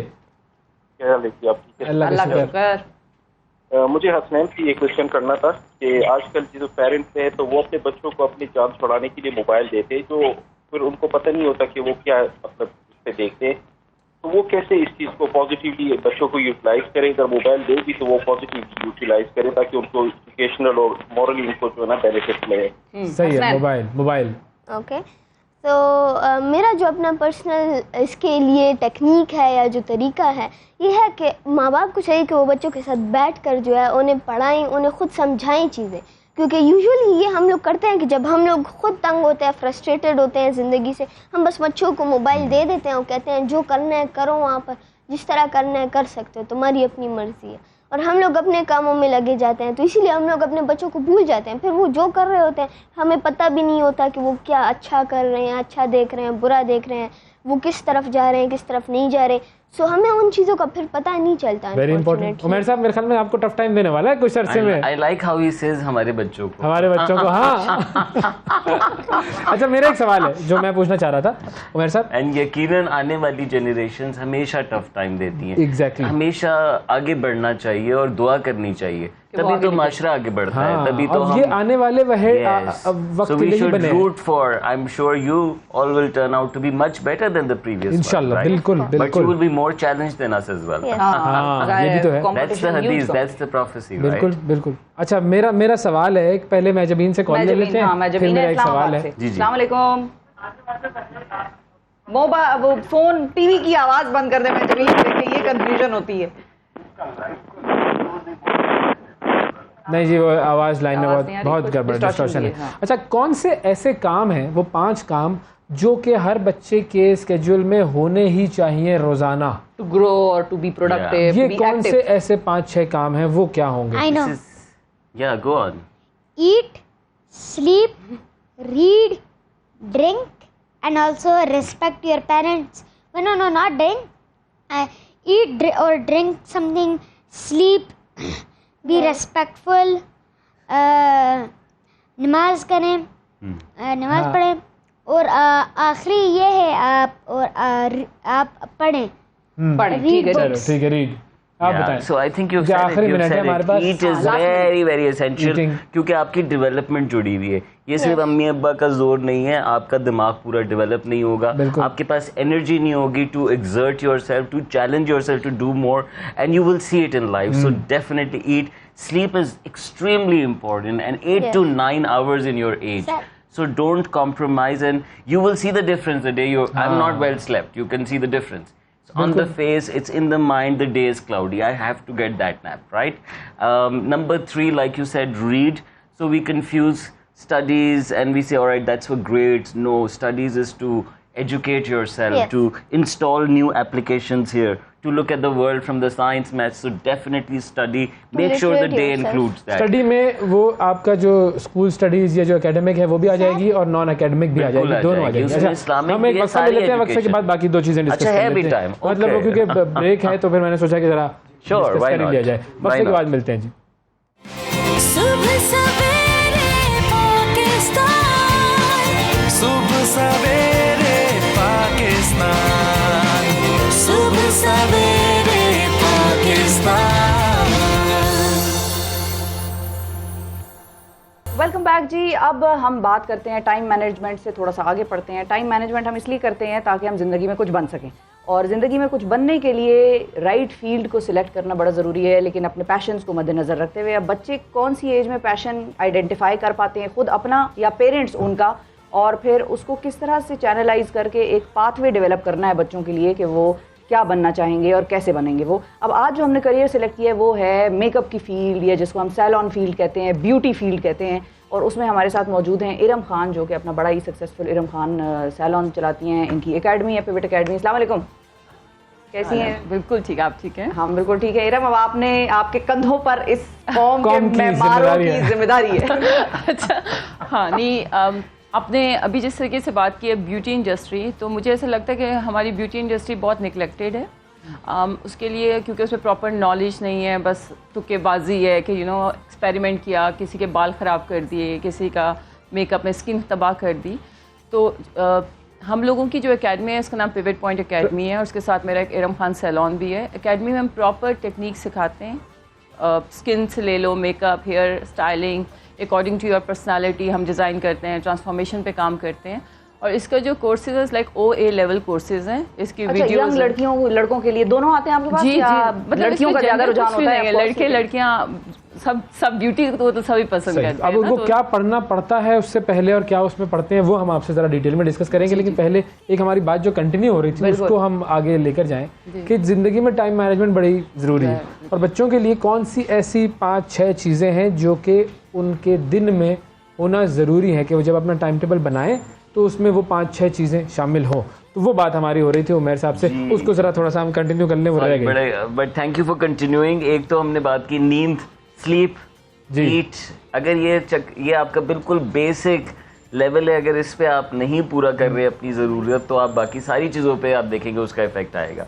For somebody like you were saying Ishaq कि जो अच्छा सोया नहीं है वो फाइट फ्लाइट में आ जाता है। इसहाक को माइक लगवा के इधर लगा दे, इसहाक को माइक और बिठा दे उनको, सब मगन है इधर क्योंकि उधर। वो जाहिर है उसको सेगमेंट में होना जरूरी है। वॉशरूम जाने का भी एक टाइम होता है, वो किसी वक्त भी हो सकता है ना। तो अब अगर इसहाक को वॉशरूम जाना था तो भाई जाना था, बिल्कुल। और क्या, कोई सीन क्रिएट हुआ है। हाँ भाई, ये होता है, बिल्कुल एब्सोल्युटली। और जिस तरह आप अटेंड कर रहे हैं इस नीड को, आपका जिस्म आपको बता रहा होता है जब आप सोए नहीं होते, जब आपने खाया नहीं होता, तो ये सिर्फ अम्मा अब्बा का प्रेशर नहीं है, इससे आपकी डेवलपमेंट जुड़ी हुई है, बच्चों के लिए खास तौर पे, जिस्मानी भी जहनी भी, वेरी वेरी क्रूशल। जज्बात भी काबू में नहीं है अगर आप सोए अच्छा नहीं है, you will not be able to focus on your studies, games will be a lull, you will not have the energy. Number 3, like you highlighted, pray. I think young age में अगर आप आदतें अच्छी डाल लें तो पूरी ज़िंदगी साथ चलती हैं। And you know that prayer is a check in with God, whatever you conceive him to be right now, whatever your understanding is, learn more about him, develop that connection, and I think everybody in Pakistan finds that time for prayer, so very very crucial. चाहे आप किसी भी दीन से ताल्लुक रखते हो, read and study वाली हमारी बात थी। और 5th is very very easy, OS, you know what it is, fun, play, fun, बिल्कुल, and have a lot of good fun. There is a whole lot to be done, and I think we're just too stuck up here.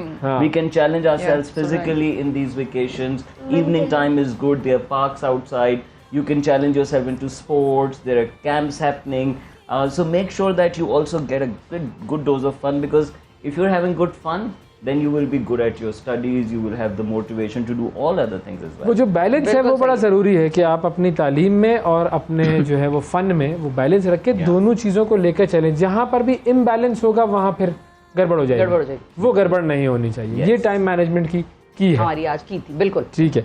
अब हम बढ़ते हैं career की तरफ। और हसनैन और इसहाक हैं इरम आपके सामने, 2 अदद हमारे नन्हे मुन्ने एंकर्स। अच्छा, और अब सवालात जो हैं वो ये करेंगे आपसे, ठीक है। पाथवे क्या होना चाहिए, किसी बच्चे को कितना अर्ली जो है वो शुरू कर देना चाहिए। कुछ लोग ड्राइंग में, कलरिंग में बहुत बुरे होते हैं, लेकिन बनना उनको मेकअप आर्टिस्ट है, तो वो समझते हैं कि we have absolutely no chance there, लेकिन क्या ऐसा है नहीं है? ये सारी मिथ्स आपने बस करनी है। क्या क्या पढ़ना चाहिए शुरू जी? टिपिकल चीज़ें तो मैं पूछता ही रहूँगा, I am gonna ask about those things, but first of all what would be the correct pathway, क्योंकि आजकल तो हर दूसरी गली में आपको एक सैलून मिल जाएगा, एक ब्यूटी पार्लर मिल जाएगा, एक मेकअप आर्टिस्ट मिल जाएगा हर दूसरी गली के अंदर, but who would be the professional, who can we trust? ऐसी कौन सी ऑथेंटिक जगहें हैं कि जहाँ से वो कोई नॉलेज लें या जहाँ से वो कोई स्टडी करें, through which we can know that they are professional? माशाल्लाह, बहुत अच्छा क्वेश्चन पूछा आपने, और अपनी एज से बहुत बड़ा क्वेश्चन पूछा आपने, जो मुझे बड़ा अच्छा लगा। सो एनीवे, ये इसके लिए प्रॉपर एकेडमीज़ होती हैं, जैसे आप स्कूल्स में जाते हैं और आप वहाँ अच्छे स्कूल का पता करते हैं, कौन से रेटिंग भी क्या और कहाँ कितना अच्छा पढ़ा रहे हैं, तो ब्यूटी की भी एकेडमीज़ होती हैं। और उसमें ये होता है कि अब जैसे इंटरनेशनली, जो हमारी इंटरनेशनल कुछ एकेडमीज़ हैं जो कि बहुत मानी जाती हैं, क्योंकि इनकी प्रॉपर टेक्निक्स होती हैं। वो कौन सी एकेडमीज़ हैं इंटरनेशनली? सो बेसिकली मैं तो इसलिए अपनी बात करूँगी क्योंकि मैंने सीखा है और मेरा अपना करियर यहाँ से स्टार्ट हुआ है। स्टार्ट तो बहुत पहले हो गया था, पर मुझे लगा कि मैं कभी इधर जा रही हूँ सीखने, कभी उधर जा रही हूँ, तो मुझे बड़ा स्ट्रगल मैंने किया था। और फिर कई जगह ऐसा होता था कि लोग सही सिखाते नहीं थे, तो मेरा कई जगह टाइम वेस्ट हो जाता था, पैसा वेस्ट हो, धोखा हो जाता था। फिर जब मैंने ये एकेडमी सर्च की, जो पिवट पॉइंट है, ये यूएस लाइसेंस एकेडमी जो पाकिस्तान में लाए हैं हम लोग। नहीं, मैं वो पूछना चाह रहा था कि जैसे फॉर एग्जांपल हर चीज़ के लिए बड़ी बड़ी यूनिवर्सिटीज़ होती हैं जी, तो इसकी भी बाहर बड़ी यूनिवर्सिटीज़ में कुछ इस तरह के कोर्सेज या कोई इस तरह प्रॉपर करियर पाथ इसकी बुक्स हैं और उसमें आपको इसकी थ्योरी सारा कुछ पढ़ाते हैं हम लोग। इसकी टेक्निक्स हैं, आप बालों के ऊपर बात करें तो बालों की कितनी लेयर्स हैं, आप स्किन में बात करें स्किन में कितनी लेयर्स है, नेल बेड किसको कहते हैं अगर आप नेल पे काम करें, मेकअप में आप स्किन टाइप को पढ़ते हैं, फिर कॉन्टूर हर एक की स्पेशलाइजेशन होती होगी, हर एक की अपनी स्पेशलाइजेशन है। तो ये 8 साल ज़रा मैंने इसके ऊपर काम किया। फिर मैंने ट्रेनर प्लान में गई, जो डिफरेंट सैलून की टीम को ट्रेन करने का काम मैंने किया। और मुझे एजुकेशन में मुझे बहुत मज़ा आया क्योंकि इसमें बहुत डिटेल्स हैं। किस एज की लड़कियां या लड़के आपके पास ज़्यादातर? इवन ये बच्चे, हर कोई, इसमें कोई एज नहीं। आजकल के बच्चे दे सो प्रैक्टिकल होते हैं, वो माशाल्लाह वो इतने इंटेलिजेंट हैं कि उनको एक डायरेक्शन अगर आप प्रॉपर सही डायरेक्शन दे रहे हैं तो वो हमसे बहुत ज़्यादा अच्छे हैं। लेकिन कोई मिनिमम क्वालिफिकेशन होगी ना कि इस काम को करने के लिए आप ये इतना आपने FSC किया होना चाहिए या A लेवल होना चाहिए, उसके बाद आप आएँ? अच्छा, इसमें क्योंकि इसमें डिफरेंट लेवल्स हैं, इसमें शॉर्ट कोर्सेज़ हैं, इसमें लॉन्ग कोर्सेज़ हैं। तो जो शॉर्ट कोर्सेज़ हैं उसमें बच्चे आ सकते हैं। जैसे अब एक स्टाइलिंग है तो अब हम उनको स्टाइलिंग सिखाते हैं, बस जस्ट यूज हीट छोटी ब्रेड्स बड़ा बना लेती हैं बालों के, चुटिया और हाँ, तो हीट स्प्रे यूज़ करो, फिर उसके बाद आपने इस तरह करना है, आपने सिरम लगाना है। तो वो ये छोटी छोटी चीज़ें जो कि बच्चे भी सीखते हैं और उनको पता भी बहुत है वैसे। मज़ा भी उनको बड़ा आता है, लेकिन जो देख के वो सब बहुत ज़्यादा, बल्कि माओं को सिखा रहे होते हैं ऑनेस्टली। अब तो अच्छा, बहुत सारे बेटियां जो है वो अपने बापों पर फिर मेकअप कर रही होती हैं, अक्सर हमने वीडियो देखी है, उनमें पेशेंस ज़्यादा होता है ना। ठीक है, और लॉन्ग कोर्सेज अब्बाओं के लिए भी ज़रूरी होता है। अब्बाओं के लिए भी ज़रूरी। सो बेसिकली मेरा थोड़ा सा ये था कि मैं कॉस्मेटोलॉजिस्ट हूँ। तो कॉस्मेटोलॉजिस्ट ये होता है कि वो ज़्यादा मास्टर होता है स्किन में, हेयर में, सब चीज़ों में वो अपना काम को। बट डर्माटोलॉजिस्ट कॉस्मेटोलॉजिस्ट में बहुत फ़र्क है, तो ये भी बड़ी।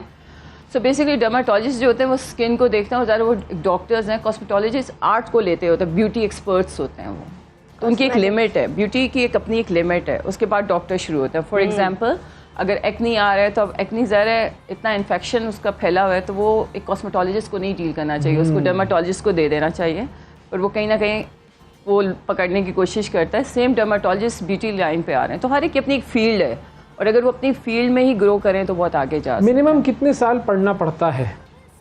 बेसिकली जो कॉस्मेटोलॉजिस्ट होते हैं वो इज़ लाइक अ डॉक्टर, क्योंकि हर रोज़ कोई नई चीज़ें आ रही होती हैं, तो इसमें कोई ऐसा नहीं कि आप बैठ के पढ़ रहे हैं, ये तो पैशन है, यू नो, ब्यूटी है, ट्रेंड्स हैं, आप हर वक्त उसको सर्च करते हो, गूगल करते रहते हो और फिर आप अपने ट्रेंड्स को खुद भी क्रिएट करते हो। और पैशन के साथ पैसा भी इन्वॉल्व है, पैसा कितना कमा लेते हैं ये भी तो बताएं। ऑफ कोर्स पैशन पैसा दोनों पी से शुरू हो रहे हैं तो नहीं, लेकिन लगता कितना है ये भी बड़ा जरूरी है। बल्कि जो बच्चे हैं, मिसाल के तौर पे आज कोई बच्ची O लेवल में है और वो प्लान ये कर रही है लाइफ में कि मैंने तो मेकअप आर्टिस्ट बनना है या मैंने कॉस्मेटोलॉजिस्ट बनना है, तो O लेवल के पास कितनी रकम होनी चाहिए और कितना पैसा होना चाहिए और क्या वो अपना काम डायरेक्टली फ्रॉम द स्क्रैच शुरू कर ले या वो किसी के साथ अटैच हो, पहले कुछ टाइम देखे, सीखे, वो पाथवे मुझे बस डिफाइन कर दें कि O लेवल्स के बाद बच्चा या बच्ची क्या करे टू बिकम यू। देखिए हमारे यहाँ ये समझा जाता है कि beauty is like makeup. Beauty makeup नहीं है। अब ब्यूटी में स्किन आती है जो कि सबसे बड़ा ऑर्गन है आपकी बॉडी का, उसमें आपका हेयर आता है, कट आता है, कलर आता है। अब अगर एक बच्ची का इंटरेस्ट हेयर में है तो हम उसको मेकअप में नहीं ला सकते। मैंने एक इंग्लैंड में मैं सैलून पे गई, ठीक है, वहाँ मैंने एक कस्टमर और एक हेयर स्टाइलिस्ट की लड़ाई देखी और वो लड़ाई नहीं कि प्यार से हो रही है, बाकायदा लड़ाई हुई। दोनों एक टेबल के इस तरफ बैठा है, एक उस तरफ बैठा है। वो उसको कहती है मेरी लेयर्स कर दो, वो कहता है you have a fat face, you have a round face, it will not go, मतलब it will not look good on you. वो कहती है तुम मुझे लेयर्स कर दो, वो कहता है मैं नहीं करूंगा। वो अड़ गया उसके मुझे चाहिए तो मुझे दो, ये क्या बात हुई? वो कहता है वो अड़ गया और फिर वो कहता है, फिर उसने उसको फिर फाइनली जब वो तय पाया, उनका जो भी नेगोशिएशन हुई, सैलून वाले बाकी लोग आए, उन्होंने कहा यार कर दो यार, जान छोड़ो, कब से खड़ी है तुम्हारे पास। उसने कहा ठीक है साइन करो ये कागज जिस पे लिखा है कि तुम मुझे कुछ नहीं कहोगी, मैं तुम्हें काट दूंगा बाल जैसे तुम कह रही हो, लेकिन if you do not like them with your face today, tomorrow, a month after, I am not responsible for that. उधर हर चीज का इतना लॉ, रेगुलेशन, रूल है कि एक बाल काटने पे वो उससे साइन करा रहा है। जिस तरह हम कोई सर्जरी वगैरह के लिए जाते हैं तो वो कहते हैं आपको डायबिटीज तो नहीं है, आपको टीबी तो नहीं हुआ, कैंसर तो नहीं हुआ, प्रेग्नेंट तो नहीं है आप, तो वो सारे फॉर्म्स वो उससे साइन करा रहा था कि तुम्हारे ओपिनियन पे मैं काट रहा हूँ, तुम्हें अच्छा ना लगा तो मैं जिम्मेदार नहीं। बिल्कुल, इसमें ये आपने बड़ा अच्छा किया क्योंकि उन लोगों का सिस्टम बड़ा प्रॉपर है और हमारे यहाँ थोड़ा सा ये मसला है क्योंकि जैसे अब आप कह रही हैं लेयर्स वगैरह, तो अब हम जो हेयर कोर्सेज कराते हैं उसमें हम फेस शेप को पढ़ते हैं। आपका बॉडी, आपका हाइट, आपका body structure, your face shape, उसको लेकर फिर हम हेयर कॉन्टोर करते हैं कि ओके फाइन कि हर वक्त ज़रा आप मेकअप नहीं करना चाहते, और अब तो लोग ज़्यादा मेकअप की तरफ लोग चाहते हैं नेचुरल हो। स्पेशली कोविड ने ये चीज़ लिया है कि हर कोई बहुत फ्री स्टाइल नेचुरल रहना चाहता है, टू मच नहीं करना चाहता। तो वो उसमें ये होता है कि हम कट सिखाते हैं। अब आप एक सीज़र लें, ओ लेवल की बच्ची है जो भी है, वो एक सीज़र लेती है, उसके सामने एक शीशा होता है और वो अपनी फ्रेंड के, अपनी फैमिली के कोई ना कोई कट डिज़ाइन करती है। तो हम लोग ये सिखाते हैं, और ये मुझे लगता है कि बच्चों के लिए सीखना बहुत ज़रूरी है, क्योंकि वो एक तो ग्रूमिंग अपनी कर सकते हैं, और अगर आगे चल के उसको कैरियर लेना चाहते हैं तो वो उसको भी ले सकते हैं। और अब हमने एक प्रोग्राम स्टार्ट करें जिसमें इंटर्नशिप हम यंगस्टर्स को ऑफर करने वाले हैं। ये बड़ा ज़रूरी है कि आप इंटर्नशिप करें, क्योंकि हर कोई कोर्सेज कुछ मैनेजमेंट में भी आना चाहते हैं। बिल्कुल, तो हम उनको अभी ऑफर कर रहे हैं जो कि OA लेवल्स के बच्चे हैं, जिनमें मेरी बेटी भी है A लेवल्स में, उसने अभी A लेवल किया है, तो वो अब मेरे साथ वहाँ ऑफिस में बैठती है और वो कैमरास में सबको पकड़ती है और प्रॉपर वो बना रही होती है, क्योंकि ये मुझे मेरा फीडबैक है, दिस इज़ माई रिपोर्ट। मेरा बेटा लम्ब से आया है, अब वो जर्मनी जा रहा है, लेकिन वो मेरे साथ पूरी हेल्प करा रहा है। मेरी एक बेटी यूनिवर्सिटी में होती है, she is a makeup artist. तो मैं तो बहुत इस साइड पर हूँ कि यंगस्टर्स को आना चाहिए, बिकॉज़ आपने ये बता दिया कि देखो मेरे कितने बड़े बच्चे हैं एंड आई लुक सो ये और मेरे बच्चे कहाँ जा रहे हैं, तो मैं पैसे कमा भी अच्छे रहे। बिल्कुल थोड़ा गलत केस। उमैर, कुछ करियर ऐसे होते हैं कि जो कि डिफाइन हो जाते हैं कि ये लड़कियों के लिए, और कुछ करियर ऐसे होते हैं जो लड़कों के लिए। ये चीज़ अब चूँकि आप कॉर्पोरेट ट्रेनिंग भी करते हैं, ये चीज़ कितना ख़त्म हो रही है अब?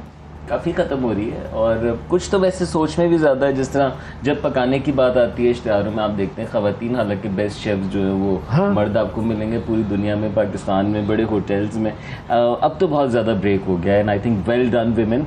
उन्होंने बहुत सारे ऐसे काम अब पिक किए हैं जो कि पहले उनसे एसोसिएटेड नहीं थे। इदारों के अंदर ख़ास आप देखते थे कि शोबों में इस तरह फाइनेंस में ख़वातीन नहीं नज़र आती थी, IT में नहीं नज़र आती थी, इंजीनियरिंग कॉलेजेस में ज़्यादातर बॉयज़ क्लब्स होते थे। लेकिन अब आप उन तमाम जगहों पे क्योंकि लड़कियां देखेंगे तो यानी आगे वो उसके करियर्स भी कर रही हैं। तो I think it has change tremendously. अभी भी कुछ हवालों से है कि हम फंसे हुए हैं, मिसाल के तौर पे जहाँ फिजिकल एफर्ट की बात आती है वहाँ मर्दों का, और जहाँ केयर की बात आती है वहाँ हम ख़वातीन पे जाते हैं, जो कहते हैं कल्चरल बाइंडिंग ज़्यादा है। लेकिन वो कितना बड़ा challenge because you will see male nurses, they do a good job, and you see female athletes, female mountain climbers, they too amazing from Pakistan. तो आप देखें कि ये है at the end of the day myths, लोगों ने bye किया हुआ है उन लेकिन उस बंदे के लिए या बंदी के लिए ये कितना बड़ा चैलेंज होता है। उमैर मिसाल के तौर पे अवैस हैं जो कि फैशन की फील्ड में जाना चाह रहे हैं। अब डिज़ाइनर में तो हमें मेल्स मिलते हैं, लेकिन मेकअप में, आर्टिस्ट में मेकअप कर रहे हैं, दुल्हन बना रहे हैं मिसाल के तौर पे, किसी को मेकअप कर रहे हैं, उसमें मर्द कम है, मतलब वो है लेकिन कम है। ख़वातीन को लोग ज़्यादा और इस तरह की चीज़ें ख़वातीन में ज़्यादा। इसका एक लाइन में जवाब ये कि इश्क के रास्ते तवील होते हैं। जब आप वो करते हैं जो कि आप करना चाहते हैं, और हर हीरो के सफ़र में शिफा देयर इज़ दिस पाथ, उसमें रेजिस्टेंस होगी, पहले मजाक उड़ाते हैं, फिर रोकते हैं, घर से निकाल देते हैं, ये नहीं होगा, वो नहीं होगा, फला आप कर देते हैं, फिर आखिर में आके मान लेते हैं सारे के सारे। तो ये हर तब्दीली इस मरहले से। लेकिन ऐसे लोग आप देखें, वो सिर्फ अपने लिए चेंज नहीं क्रिएट करते, वो दूसरों के लिए भी रास्ता बनाते हैं, तो वो हमेशा उनसे एट्रीब्यूटेड होता है। तो ये बहुत बड़ा मर्तबा होता है, तो सुन लिया करें, कर लिया करें, सुन लिया करें। We are in a world where we can be ourselves. जी, और फाइनली ये फाइनल टिप्स जो आप देना चाहें क्विकली लड़के और लड़कियों दोनों को, अगर वो इस फील्ड में आना चाहिए। एक तो मुझे लगता है जैसे एक आपकी तालीम तरबियत होती है, इसी तरह एक स्किल है, और स्किल की कोई एज नहीं है, और आप लोगों को हर वक्त सीखना चाहिए। पर ये बहुत इंपॉर्टेंट है आप कहाँ से सीख रहे हैं, क्योंकि अगर आपकी कोई भी टेक्निक गलत हो जाती है तो वो दूसरे की लाइफ ही बदल देती है, ख़राब कर सकती है और उसको बड़ा डिप्रेस कर सकती है। तो बच्चों के लिए भी हमने कोर्सेज ऑफ़र किए हैं, जैसे समर कोर्सेज़ हैं, इंटर्नशिप भी है कि इंटर्नशिप भी हम ऑफ़र करते हैं। और ये बस मैं बच्चों को यही कहती हूँ कि वो इस चीज़ में पीछे ना हटें, एक आर्ट है और उस आर्ट को सीखें। जैसे आप पेंटिंग करते हैं सारा, और फिर इस चीज़ से जब आप गुजरेंगे तो आपकी अपनी एक चाहे आप डॉक्टर हैं, चाहे आप इंजीनियर हैं, आपकी अपनी एक लाइफ बहुत खूबसूरत होगी, बिकॉज ये खूबसूरती है। जबरदस्त, थैंक यू, बहुत शुक्रिया अदा करेंगे। इरम खान, उमैर जलियावाला, अवैस मंगल वाला कहने लगी थी, मुझे उठा के कोई चीज़ मार दी, मुझे भी शुक्रिया अदा कर रही है कि बस चलो निकलो आप। इसाक और हसनैन का भी शुक्रिया, और आप सब लोग आए यहाँ पर, आप लोगों ने वक्त दिया। नाज़रीन, वक्फा लेते हैं, वक्फे के बाद दोबारा हाजिर होंगे, हमारे साथ रहिएगा। सुबह सवेरे पाकिस्तान, सुबह सवेरे पाकिस्तान, सुबह सवेरे पाकिस्तान। वेलकम बैक जी। 21 जून 2009 पाकिस्तान की तारीख का एक बड़ा अहम दिन है और उस दिन पाकिस्तान ने क्या किया था शिफा? वर्ल्ड कप जीता। पाकिस्तान ने जीता था T20 वर्ल्ड कप और उसी T20 वर्ल्ड कप की टीम के एक बड़े अहम रुकन आज हमारे साथ मौजूद हैं उस वर्ल्ड कप की यादों को ताज़ा करने के लिए, और उनसे हम बात करेंगे और ज़रा वो क्या कहते हैं, रीलिव दोज मेमोरीज, बिल्कुल रीलिव करेंगे उन मेमोरीज को। उमर गुल हमारे साथ मौजूद है, पाकिस्तान की वर्ल्ड कप विनिंग टीम के मेंबर। अस्सलाम वालेकुम उमर। वालेकुम अस्सलाम, क्या हाल है, कैसे आप ठीक हो? बिल्कुल ठीक, बिल्कुल ठीक। उमर साहब, सबसे पहले शुक्रिया आपने प्रोग्राम के लिए वक्त दिया, और दूसरा शुक्रिया ये कि आपने वर्ल्ड कप हमें जितवा कर दिया जी। नहीं, ये तो पूरी कौम की दुआएं थी, और जो एक मिसिंग पार्ट था जो 2007 में हमने जो फाइनल में मिस किया था जी, तो वही चीज़ें हमारे माइंड में थी, और जो गलतियां हमने 2007 के वर्ल्ड कप में की थी, तो हमने like before the 2009 world cup कोशिश की कि हमने वो मिस्टेक्स हम दोबारा रिपीट ना करें। तो मेरा ख्याल से सबसे पहले क्रेडिट जाता है प्लेयर के, जितने भी उस टाइम के जो प्लेयर्स थे 2009 जो स्क्वाड में प्लेयर्स थे, सब ने बड़ा ज़बरदस्त कंट्रीब्यूट किया। सब जो सबसे अच्छी बात थी कि सारे लड़के फॉर्म में थे, और एज ए टीम सब खेल रहे थे, कोई इंडिविजुअल अपनी परफॉर्मेंसेस को नहीं देख रहा था, सबके एक मोटिव था, एक गोल था कि इस दफ़ा इंशाल्लाह इस वर्ल्ड कप को हमने जीतना है।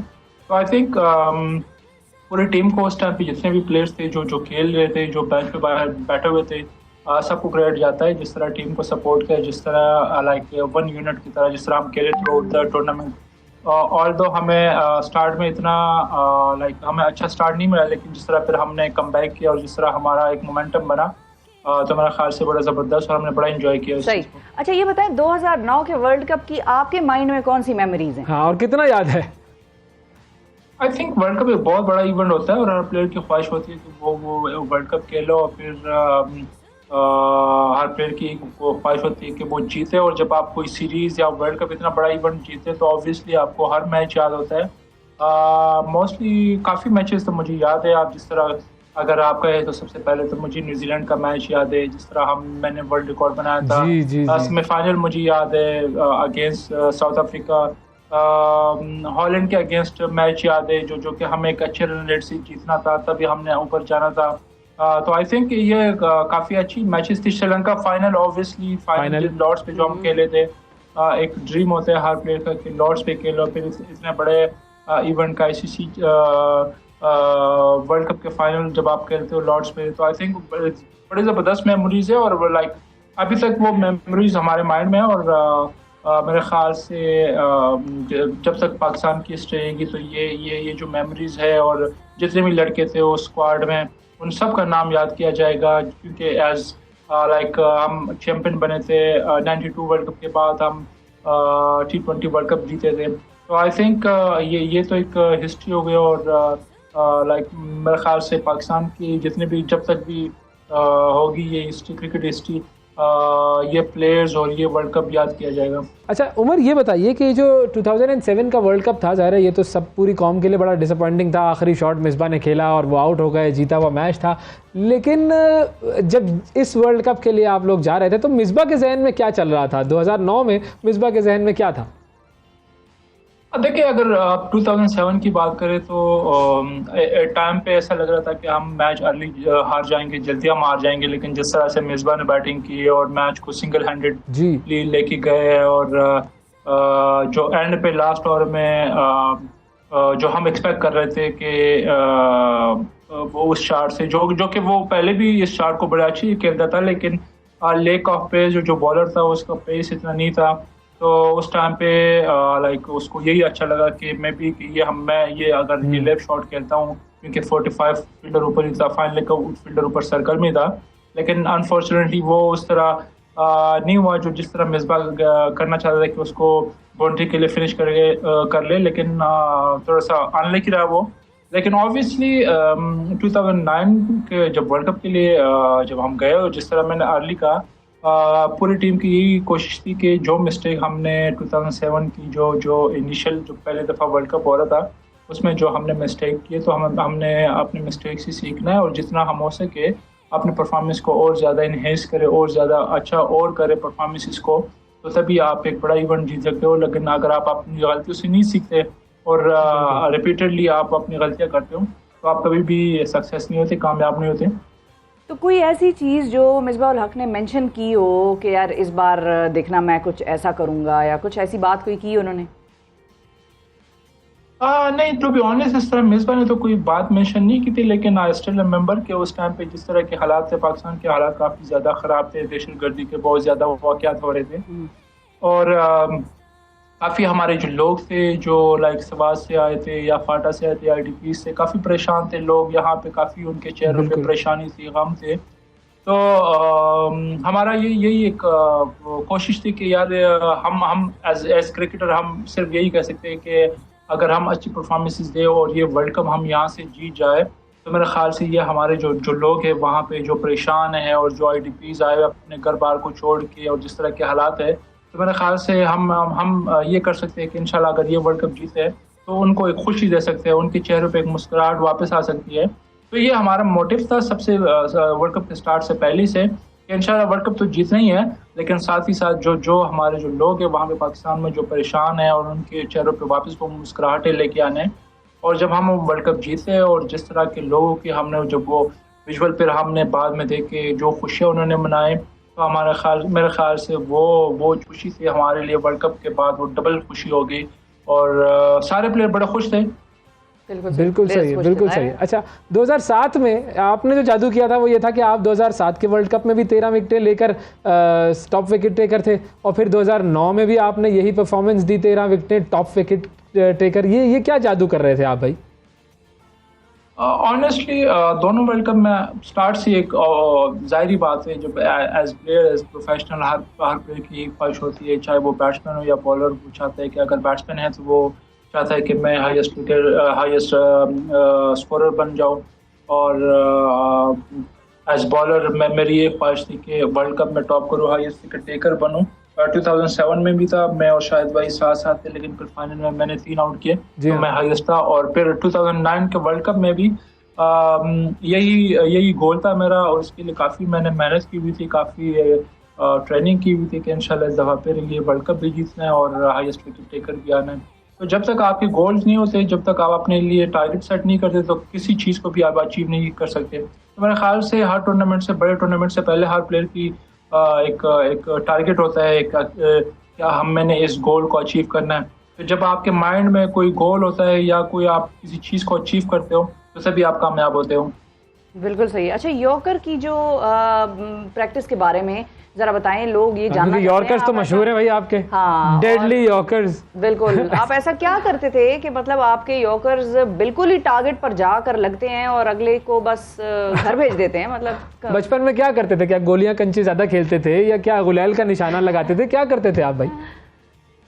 नहीं, अगर आप बचपन की बात करें तो मेरे ख्याल से मुझे काफ़ी ज़्यादा फ़ायदा हुआ है टेप बॉल से। टेप बॉल बहुत ज़्यादा मैं खेला हूँ, क्योंकि आपको पता ही है कि टेप बॉल में, टेनिस बॉल में आपके पास बहुत कम चांसेस होते हैं, क्योंकि अगर आप शॉर्ट बॉल करते हो या कोई भी लेंथ बॉल होते हैं, तो बैट्समैन को जब बॉल नज़र आते हैं तो वो बस सिर्फ अपने बैट को घुमाता है और आपको हिट मारने की कोशिश करते हैं। बिल्कुल। तो उस टाइम पे ये था, जब टेप बॉल भी हम करते थे तो स्लो बॉल वेरिएशन करते थे या यॉर्कर बहुत ज़्यादा करते थे। तो वो तो खैर टेप बॉल की बात है, लेकिन जब हम आए 2007 में, जब हम पहली दफ़ा वर्ल्ड कप खेल रहे थे, तो मेरे जहन में यही था, माइंड में था कि यार शॉर्ट फॉर्मेट है और इसमें आपको कोई एक ऐसा बॉल आपने डेवलप करना है कि जिस पे आपको कामयाबी मिले, जिससे आप रन सेव कर सके या जिस पे आपको विकेट मिले। तो आई थिंक सबसे बेस्ट बॉल अभी तक अगर आप देखें क्रिकेट हिस्ट्री में, तीनों फॉर्मेट में, चाहे वो T20 वनडे या टेस्ट हो, अगर कोई बॉलर अच्छी यॉर्कर कर सकता है तो इसी पे आपकी सवाल है। अदरवाइज ये है कि T20 में बड़ा मुश्किल होता है, क्योंकि जिस तरह के बैट्समैनों ने शॉट इनोवेट किए, जिस तरह के वो शॉट्स खेलते हैं, तो बॉलर्स को भी आपने किसी एक बॉल पे ऐसे कमांड हासिल होना चाहिए कि जिससे आप अपने आप को सेव कर सको, जिससे आप रन बचा सको या आप उससे विकेट ले सको। तो मेरा ख्याल से यॉर्कर के लिए बड़ी मेहनत मैंने थी कि बहुत बड़े प्रैक्टिस करता था, दिल्ली में उसकी प्रैक्टिस करता था।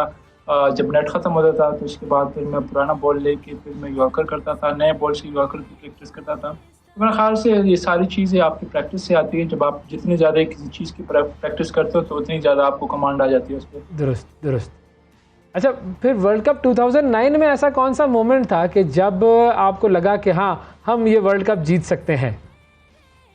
मेरा ख्याल से जिस तरह मैंने अर्ली कहा कि स्टार्ट तो हमारा इतना अच्छा नहीं था, क्योंकि बीच में हमें एक मैच अच्छे रन रेट से जीतना था और वो था लॉर्ड्स पे हमारा हॉलैंड के अगेंस्ट, नीदरलैंड के अगेंस्ट हमने वो मैच अच्छे रन रेट से जीतना, तभी हमने आगे क्वालिफाई करना था।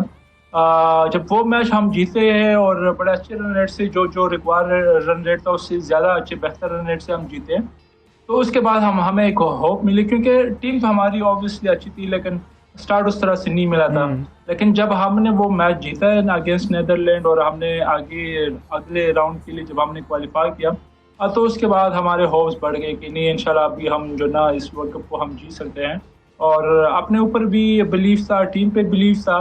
और जब आप जब आप नीचे से आ जाते हो और फिर आपके मैचेस जीतना शुरू करते हो और जब ऊपर की तरफ जाना शुरू करते हो, तो तब आपकी कॉन्फिडेंस और ज़्यादा हाई हो जाती है, तब आपके होप और ज़्यादा हाई हो जाते हैं। और वही चीज़ था मेरे ख्याल से, आप कह सकते हैं कि जो नीदरलैंड का जो मैच था वो टर्निंग पॉइंट कह सकते हैं वर्ल्ड कप का, जो 2009 के हम चैंपियन बने। सही है, ठीक है। अच्छा, कौन सा ऐसा मैच था कि जिसके हारने पर सबसे ज़्यादा अफसोस आपको हुआ हो? आई थिंक अब मुझे एग्जैक्टली याद नहीं है हमारा जो इंडिया के अगेंस्ट मैच था, अब वो वर्ल्ड कप का था या हमारा साइड मैच था। हम इंडिया से हम हारे, साइड मैच था, वो काफी दुख हुआ था कि हमें ये मैच हारना चाहिए था, क्योंकि बड़ा अच्छा मैच था, इतना मुश्किल भी नहीं था। हमारे बैट्समैनों ने कुछ गलतियाँ की जिसकी वजह से हम वो मैच हार गए। लेकिन उस मैच का मेरे ख्याल से पूरे वर्ल्ड कप में जो हम वो मैच हारे थे अगेंस्ट इंडिया, जो प्रैक्टिस मैच था, उसका मुझे दुख हुआ था। बिल्कुल, क्योंकि इंडिया से तो हमारा टकराव उस वर्ल्ड कप में नहीं हुआ था। अच्छा, अब एक और मुझे बात बताएं, देखिए वो जो टीम थी उसके अंदर हमारे पठान भाई भी थे सारे, मतलब आप भी, यूनुस खान भी, अफरीदी भी, अच्छा, और पंजाब की भी एक पूरी वही एक टीम मौजूद थी, शोएब मलिक भी थे, जी सईद अजमल भी थे। तो जब आप लोग एक दूसरे पे गुस्सा करते थे तो क्या पंजाबी में करते थे या पश्तो में? नहीं, खैर इस तरह की तो कोई बात नहीं थी, क्योंकि मैंने जिस तरह कहा कि हमारी बड़ी अच्छी टीम थी और आप सब लड़के काफ़ी फ्रेंडली थे, एक दूसरे के साथ काफ़ी अरसे से खेल रहे थे। और मोस्टली जब हम टीम में होते थे तो मोस्टली हम उर्दू में बात करते थे। बहुत कम इस तरह होता था कि हम पश्तो में या जो बाकी जो लड़के थे ड्यूरिंग द मैच वो पंजाबी में बात करते थे। ऑब्वियसली जब जब ऑफ द फील्ड होते हो फिर बंदा अपने ज़बान में बात करता है, लेकिन ऑन द फील्ड काफ़ी लड़के बहुत ज़्यादा एक दूसरे को कम्प्लीमेंट करते थे, एक दूसरे को काफ़ी ज़्यादा उनकी एक दूसरे की परफॉर्मेंस पे खुश होते थे। तो बड़ा इंजॉय किया था। और जब आपके टीम का माहौल आपका अच्छा हो, आप इंजॉय करते हो, ड्रेसिंग रूम का माहौल अच्छा हो, आपकी परफॉर्मेंस अच्छी हो, और जब आप क्रिकेट को इंजॉय करते हो तो तभी आपको पॉजिटिव रिजल्ट मिलते हैं। बिल्कुल सही बात, बिल्कुल सही है। अच्छा, न्यूजीलैंड वाला जो मैच था उस पर भी जरा आएंगे कि वो 5 विकेट्स आपने ली थी 6 रन के साथ, और नाश्ता क्या किया था उस दिन आपने? नाश्ता तो नॉर्मली नाश्ता किया था, लेकिन ये था कि एक अच्छे फॉर्म में था, बड़ा ज़बरदस्त रिदम लगा हुआ था। और आई थिंक न्यूजीलैंड ने अच्छा स्टार्ट लिया, 30-35 रन उनके हो गए थे। लेकिन जो मैं अगर उस मैच की स्पेशली अगर बात करूँ, जो मैंने 5 आउट किए थे, जो टर्निंग पॉइंट था, जो शायद भाई ने पहला कैच पकड़ा स्कॉट स्टायरस का, तो आई थिंक वो एक टर्निंग पॉइंट था। और उसके बाद फिर बैक टू बैक मुझे विकेट मिली और मुझे कॉन्फिडेंट भी था, क्योंकि मैं इतना कॉन्फिडेंट था कि जब मर्जी मुझे कैप्टन बॉल दे, अच्छी फॉर्म में था, फिटनेस बड़ी अच्छी थी। तो एक बूस्ट, मुझे एक्स्ट्रा बूस्ट मिला उस कैच के पकड़ने के बाद, और ये के बाद डिग्री फिर मुझे विकेट मिली। तो आई थिंक एंजॉय कर रहा था उस मैच को मैं। बिल्कुल सही। अच्छा, साउथ अफ्रीका के साथ सेमीफाइनल, बड़ा मैच है, साउथ अफ्रीका की टीम मुश्किल टीम है, उस वक्त ड्रेसिंग रूम में क्या माहौल चल रहा था, क्या बात हो रही थी?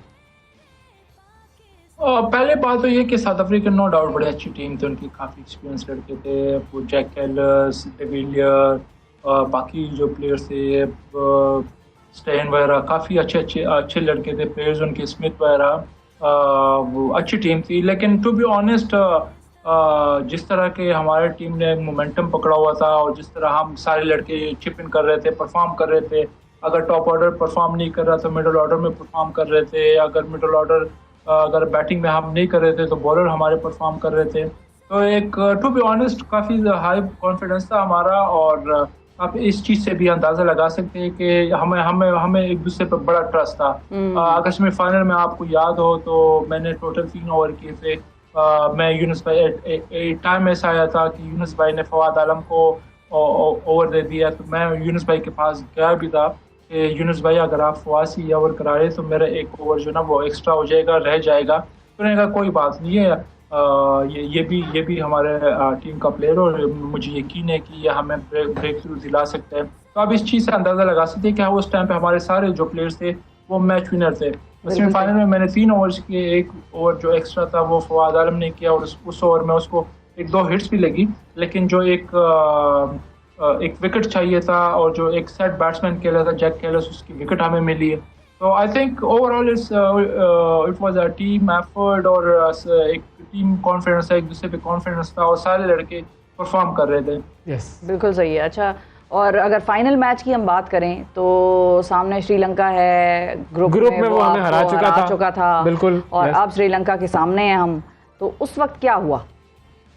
बिल्कुल बड़ा लाइक अगर आप फाइनल की बात करें तो ऑब्वियसली वो एक मैच ऐसा था कि हमें लग रहा था कि हमें मज़ीद अच्छा खेलना पड़ेगा, क्योंकि श्रीलंका की टीम एक तो ये थे कि थ्रू आउट वर्ल्ड कप में अच्छा खेल के आ रहे थे, लड़के उनके फॉर्म में थे और स्पेशली उनके जो टॉप ऑर्डर था, संगाकारा था, महिला जयवर्धना और जो तिलकरत्ने था दिलशन बड़ा अच्छे फॉर्म में था, ऊपर से वो अच्छे एक स्टार्ट देता था टीम को। तो उससे एक डर था कि यार ये अगर खड़ा हो जाए तो ये आपसे सिंगल हैंडेडली मैच लेके जा सकता है। लेकिन आप ये कह सकते कि हमारे गुड लक ये कह सकते कि ऊपर से हमने उसको जल्दी आउट किया और फिर सेमीफाइनल से लेके फाइनल तक जिस तरह से शाहिद भाई फॉर्म में थे, उन्होंने रिस्पॉन्सिबिलिटी ऊपर आके नॉर्मली जो वो बैटिंग कर रहे थे जिस पोजीशन पे, वो उनकी फॉर्म को देख के यूनुस भाई उनको यूटिलाइज किया, ऊपर नंबर पे खिलाया और उसने प्रूव किया, उसने परफॉर्म किया बॉलिंग और बैटिंग दोनों से। तो मेरे ख्याल से ओवरऑल एक बड़ा अच्छा फाइनल था और काफ़ी हमने एंजॉय किया। और जीत के बाद आपने फिर जश्न कैसे मनाया था? यकीन करें बहुत ज़्यादा खुशी हुई थी क्योंकि जिस तरह मैंने कहा था ना कि हमारा एक गोल था, एक मोटिव था कि वर्ल्ड कप तो हमने जीतना है, क्योंकि 2007 का हम फाइनल हार गए थे। फिर 92 वर्ल्ड कप के बाद हमने कोई इस तरह की आईसीसी कोई मेजर इवेंट, कोई बड़ा टूर्नामेंट हमने जीता ही नहीं था।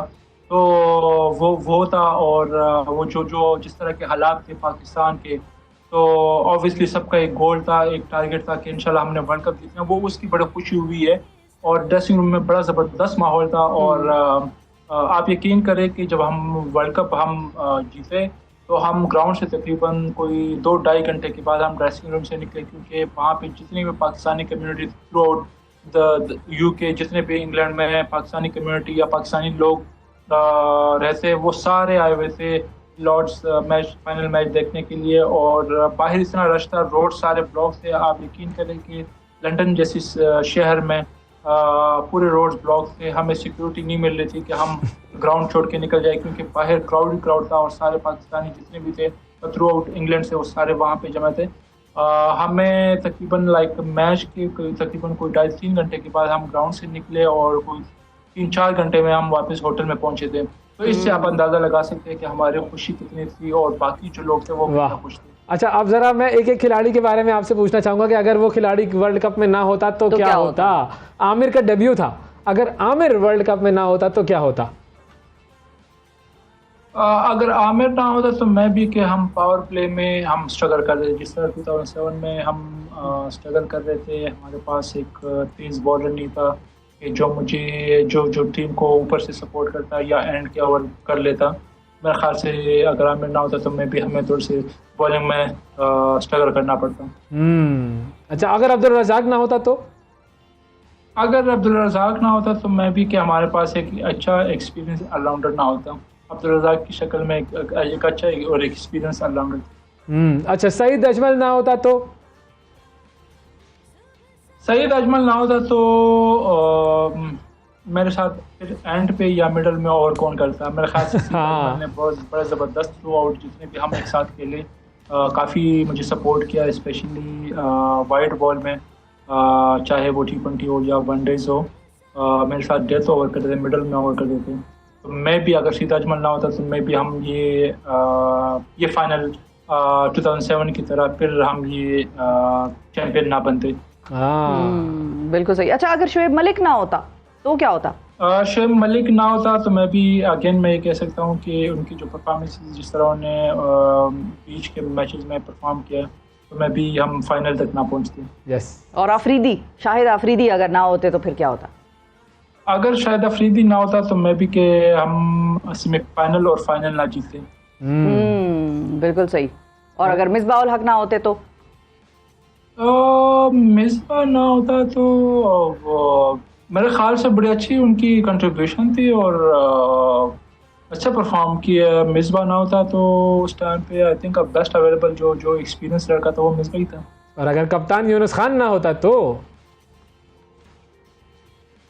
अगर यूनुस खान ना होता तो मैं भी कि हम उनकी जो जिस तरह उन्होंने कैप्टनसी की, जिस तरह उन्होंने लीड किया, मैं भी वो पार्ट हम मिस करते हैं। और सबसे अहम सवाल, अगर उमर गुल ना होता तो फिर क्या होता वर्ल्ड कप में? मेरे ख्याल से इस बेटर कि आप पूरी टीम को ही बता दें एक साथ ही कि पूरी टीम ना होती तो फिर हम वर्ल्ड कप भी क्वालिफाई ना करते। हाँ सही बात है, असल तो पूरी टीम की कंट्रीब्यूशन है। अच्छा, आज की जो हमारी T20 टीम है वो आपके ख्याल में कितनी बैलेंस्ड है? क्योंकि उस वक्त की जो आपकी साइड थी वो बड़ी बैलेंस थी, तो आज की टीम कितनी आइडियल है? मेरे ख्याल से ऑनेस्टली T20 के one of the best team है इस टाइम पर। जितने भी कंट्रीज़ है, जितने भी टीम्स है, आप कह सकते हैं कि one of the best team है। जिस तरह की हमारी बैटिंग है और जिस तरह के हमारे जो बॉलर्स हैं, तो इसमें कोई शक नहीं है कि मेरे ख्याल से बेस्ट टीम है। बस द थिंग इज़ कि जब मोमेंटम पकड़ती है तो फिर कोई भी टीम पाकिस्तान की इस मौजूदा टीम को कोई टीम नहीं हरा सकती। मोमेंटम की बात है जी, बिल्कुल मोमेंटम जैसे आप लोगों ने पकड़ा था 2009 में। अच्छा, फाइनली मैं ये पूछना चाहूँगा कि अब जैसे पाकिस्तानी टीम एशिया कप खेलने जाएगी, वो जो श्रीलंका में हम जाके कुछ मैचेस खेलेंगे, हाइब्रिड मॉडल चल रहा है, कुछ मैचेस हमारे यहाँ होंगे, कुछ वहाँ होंगे श्रीलंका में। इंडिया ने कहा कि जी हम नहीं आएंगे, एक बड़ा कॉम्प्लिकेशन बन गई थी। तो आपके ख्याल में क्या ये हाइब्रिड मॉडल ठीक है और वर्ल्ड कप में भी हमें क्या करना चाहिए, आगे इंडिया जाके खेलना चाहिए? और देखें, अब तो ये तो बोर्ड का डिसीजन है कि हाइब्रिड मॉडल में खेलना, लेकिन एटलीस्ट ये है कि क्रिकेट होनी चाहिए बिफोर द वर्ल्ड कप।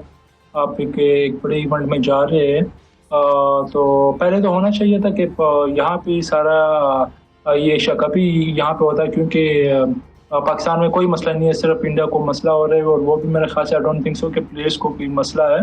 उनकी जो गवर्नमेंट है वो हमेशा से उसमें पॉलिटिक्स इन्वॉल्व करती है क्रिकेट में।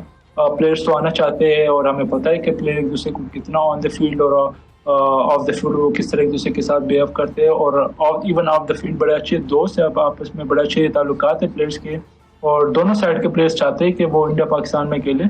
लेकिन अनफॉर्चुनेटली जो गवर्नमेंट है, इंडिया की जो गवर्नमेंट है, वो नहीं चाहती कि वो अपनी टीम यहाँ पे भेजे, क्योंकि दुनिया की सारी जितनी बड़ी टीम है वो यहाँ पे आ रही है, पूरी सीरीज, फुल सीरीज खेल रही है, टेस्ट मैचेस खेल रहे हैं, वनडेज खेल रहे हैं, लेकिन सिर्फ इंडिया कोई मसला है। लेकिन खैर एनीवे, हमें अच्छी क्रिकेट खेलनी है और बिफोर द वर्ल्ड कप इंशाल्लाह अगर हम यहाँ से अच्छी प्रिपरेशन करते हैं, जो कि हमें एक अच्छा मौका है और यहाँ पे हम खेलते हैं, और हमारे पाकिस्तान गवर्नमेंट ऑफ पाकिस्तान को या PCB को कभी भी इस चीज़ का मसला नहीं हो रहा कि हम किसी टीम के साथ खेलना चाहते हैं या नहीं चाहते। हमेशा हमने एक अच्छा पॉजिटिव रिस्पांस दिया है और मेरे ख्याल से खेल को खेल की तरह लेना चाहिए, उसमें पॉलिटिक्स को इन्वॉल्व नहीं करना चाहिए। खेल को खेल की तरह लेना चाहिए और पॉलिटिक्स को इन्वॉल्व नहीं करना चाहिए। थैंक यू उमर गुल साहब, बहुत शुक्रिया आपका वर्ल्ड कप जितवाने का और हमें वक्त देने का। नाज़रीन, आज के प्रोग्राम में इतना ही, आपसे कल फिर मुलाकात करेंगे। अल्लाह हाफिज़। सुबह सवेरे पाकिस्तान, सुबह सवेरे पाकिस्तान।